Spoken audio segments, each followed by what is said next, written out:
Now, I can pick any phone company I want. I can pick any TV, cable I want. Not the water.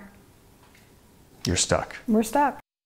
Johnson Utilities water customers in the Southeast Valley have been complaining about lousy service for years.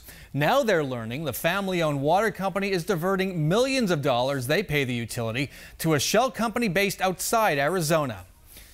According to testimony at a 4-week public hearing, most of the money is unaccounted for.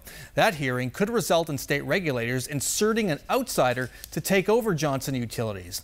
But that's not the only mess at Johnson Utilities. Owner George Johnson goes on trial next week in federal court on charges of bribing a state regulator.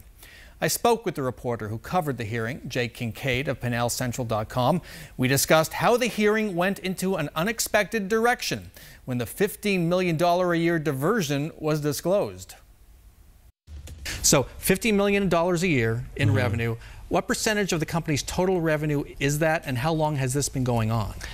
So based on testimony from officials from the town of Queen Creek, it's about 50% of the company's revenue, and the agreement goes back to 2014, and it just transfers money to this subsidiary company, Ultra Management, which is owned by Chris and Barbara Johnson, George Johnson's kids.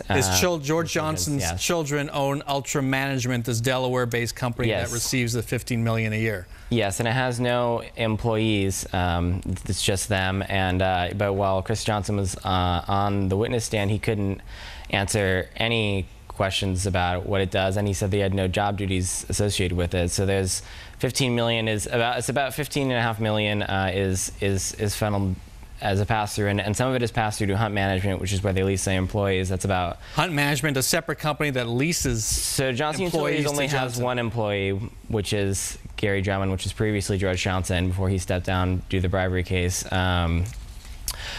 And so there's about $9 million that they can't account for that stays in Ultra Management. And you know, during the testimony, everyone just kept kicking the can down the road to the next Johnson Utilities witness to explain where it was going to, what it did, saying that they didn't have the ability to testify on it, but someone did. And then we get to the end, and you know, it's never been answered. So nobody knows exactly what happens to that $9 million. Now, there's no suggestion of illegality here, correct? No, there's no evidence that anything illegal has taken place. But the $9 million or $15 million or whatever it is important in the context of what Johnson hasn't done for its customers, for its utility customers. Yeah, so Queen Creek had access to a lot of information about Johnson Utilities that nobody else has had access to when they considered acquiring the utility.